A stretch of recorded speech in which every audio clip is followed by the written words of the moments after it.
말씀은 열왕기상 11장 9절에서 11절 말씀입니다. 솔로몬이 마음을 돌려 이스라엘의 하나님 여호와를 떠나므로 여호와께서 그에게 진노하시니라. 여호와께서 일찍이 2번이나 그에게 나타나시고 이 일에 대하여 명령하사 다른 신을 따르지 말라 하였으나 그가 여호와의 명령을 지키지 않았으므로 여호와께서 솔로몬에게 말씀하시되 내게 이러한 일이 있었고 또 내가 내 언약과 내가 내게 명령한 법도를 지키지 아니하였으니 내가 반드시 이 나라를 내게서 빼앗아 내 신하에게 주리라. 아멘. 오늘 전도사님이 그 친구들에게 나누고 싶은 이야기는요, 하나님을 믿는다는 것은 어떤 것인가에 대해서 이야기를 나누고 싶어요. 친구들, 하나님을 믿는다는 것은 어떤 것이라고 생각하나요? 교회를 그냥 다니는 거? 아니면 교회 나와가지고 진짜 예배 드리고 가는 거? 아니면 유튜브를 통해서 전도사님이 이렇게 전하는 설교 영상을 보는 거? 그런 거라고 생각을 하시나요?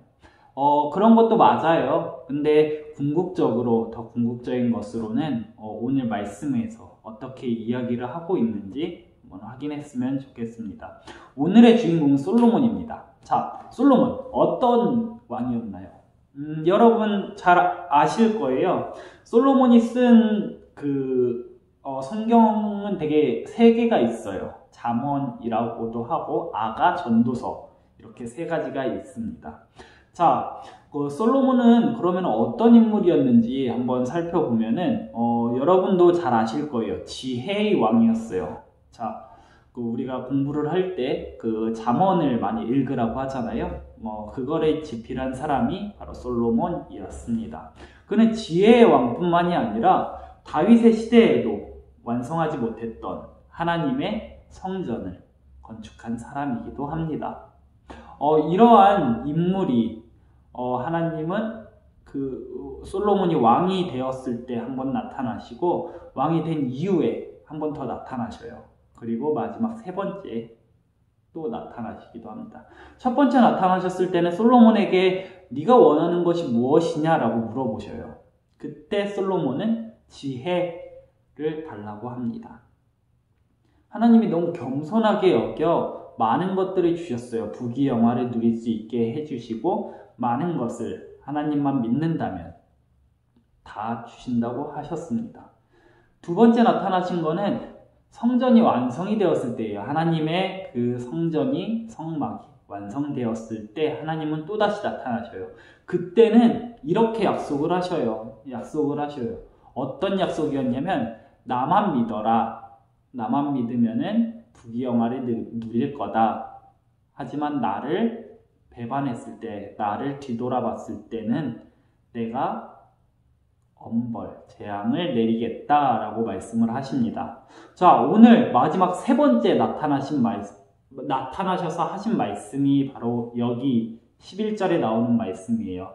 여호와께서 솔로몬에게 말씀하시되 내게 이러한 일이 있었고 또 내가 내 언약과 내가 내게 명령한 법도를 지키지 아니하였으니 내가 반드시 이 나라를 내게서 빼앗아 내 신하에게 주리라 라고 말씀을 하십니다. 도대체 하나님은 왜 이렇게 무서운 말씀을 하셨을까요? 바로 솔로몬의 태도 때문이었습니다. 솔로몬은 많은 부귀영화를 누렸어요. 하지만 하나님하고 약속한 한 가지가 있었는데 그것이 11장 2절에 나오는데요. 한번 읽어볼게요. 여호와께서 일찍이 이 여러 백성에 대하여 이스라엘 자손에게 말씀하시기를 너희는 그들과 서로 통혼하지 말며 그들도 너희와 서로 통혼하게 하지 말라. 그들이 반드시 너희의 마음을 돌려 그들의 신들을 따르게 하리라 하셨으나 솔로몬이 그들을 사랑하였더라. 이 말씀입니다. 솔로몬에게는 여러 후궁들이 있었어요. 솔로몬에게는 또 여러 첩이 있었어요. 후궁은 300명, 후궁이 700명이 된다고 하고 첩이 300명이었다라고 합니다. 이렇게 많은 후궁과 첩을 두고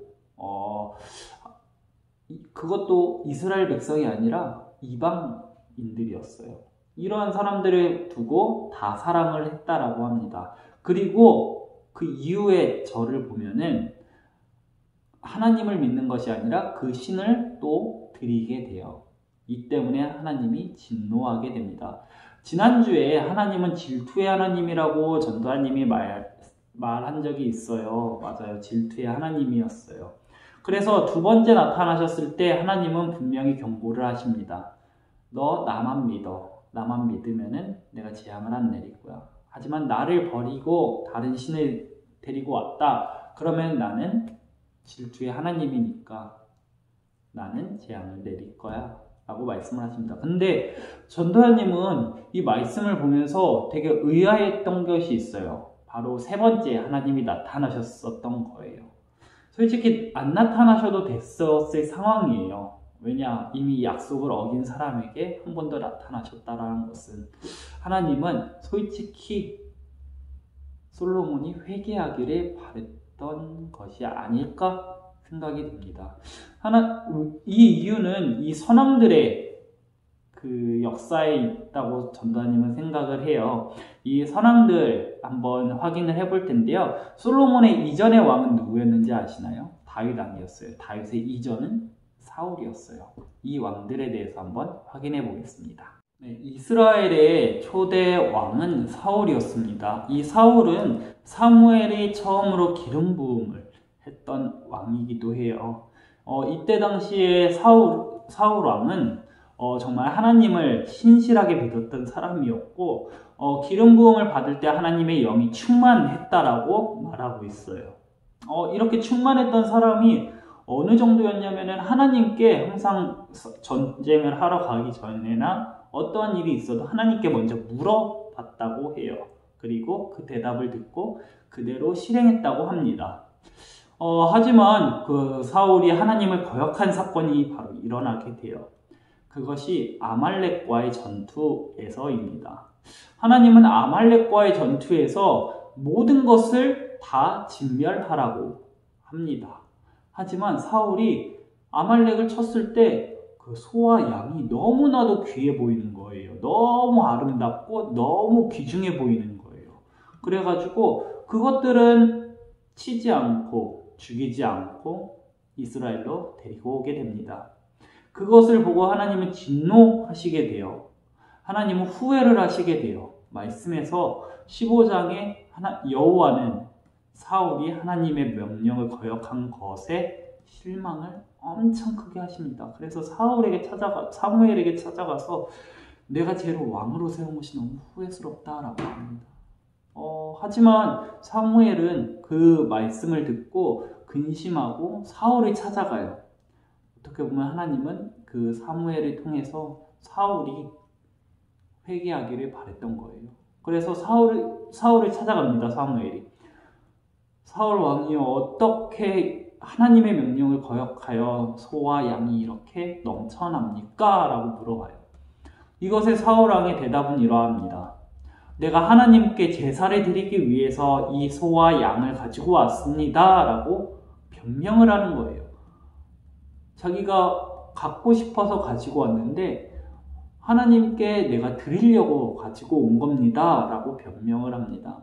이에 하나님의 영은 사울에게서 떠나가게 됩니다. 사울 왕은 진실을 고하고 회개했으면 하나님의 영은 떠나가지 않고 역사는 바뀌었을 거예요. 하지만 그러지 않았습니다. 그 때문에 사울의 죽음은 참 안 좋았다라고 정말 그 비참한 죽음이었다라고 할 수밖에 없어요. 이 다음 왕은 누구입니까? 바로 다윗입니다. 다윗에게 아주 큰 죄가 하나 있었어요. 그것이 바로 밧세바를 범한 사건입니다. 우리아의 아내 밧세바를 범하게 되는데요. 밧세바가 그 낮에 목욕을 하려고 옥상에서 야외에서 왜 목욕을 했는지 모르겠지만 야외에서 목욕을 하다가 다윗이 그걸 바라보고 동침하게 돼요. 덜컥 애가 생기게 되죠. 또 그것 때문에 애가 생겼으니까 자신의 애가 아니라는 것을 증명하기 위해 우리아에게 동침을 하기를 바랍니다. 동침을 하기를 바라는데 우리아는 전쟁 중에 어떻게 내가 동침을 합니까? 하면서 동침을 거부해요. 이 때문에 다윗은 고민하다가 어떻게 하면 좋지라고 고민을 하다가 우리아를 최전선, 어떻게 보면 가장 격렬하게 싸우는 곳으로 보내서 죽게 만듭니다. 이 때문에 하나님은 경노하셔요. 되게 화나셔요. 엄청나게 후회를 하시고 계셨을 거예요. 사울 때처럼. 이때 나단 선지자에게 하나님이 나타나서 이러한 범죄함이 있었던 것을 알리고 나단이 다윗을 찾아갑니다. 다윗에게 찾아가서 나단이 하는 말이 당신은 어떻게 그럴 수가 있습니까? 살인죄도 범했고 당신은 남의 아내를 빼앗는 그러한 범죄함도 저질렀습니다. 그래서 첫째 아이는 죽을 겁니다. 반드시 죽을 겁니다. 하나님의 약속입니다. 라고 말을 합니다. 사울과 달리 다윗은 이때 회개를 합니다. 베옷을 입고 계속 제사를 드리면서 하나님께 회개하며 합니다. 그 이유가 그 말씀에 보면 이렇게 나와 있어요. 내가 이렇게 회개하고 눈물을 흘리고 내가 이렇게 회개하는 것에 있어서 하나님이 다시 생각하시어 저 아이의 생명을 빼앗지 않으시지 않을까라는 그런 마음을 가지고요. 하지만 하나님의 약속은 그대로 일어납니다. 첫째 아이가 죽습니다. 다윗은 그 죽은 것을 확인을 하고 바로 베옷을 벗고 그 하나님께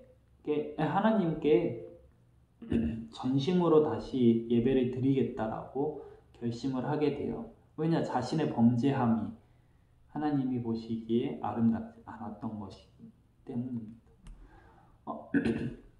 이렇게 선왕들의 그 좋았던 거, 안 좋았던 것이 둘 다 나와 있는데 그 솔로몬은 이 두 역사를 다 알고서는 똑같은 일을 범하게 돼요. 사울과 똑같은 일이죠. 그래서 하나님의 영이 떠나가게 됩니다.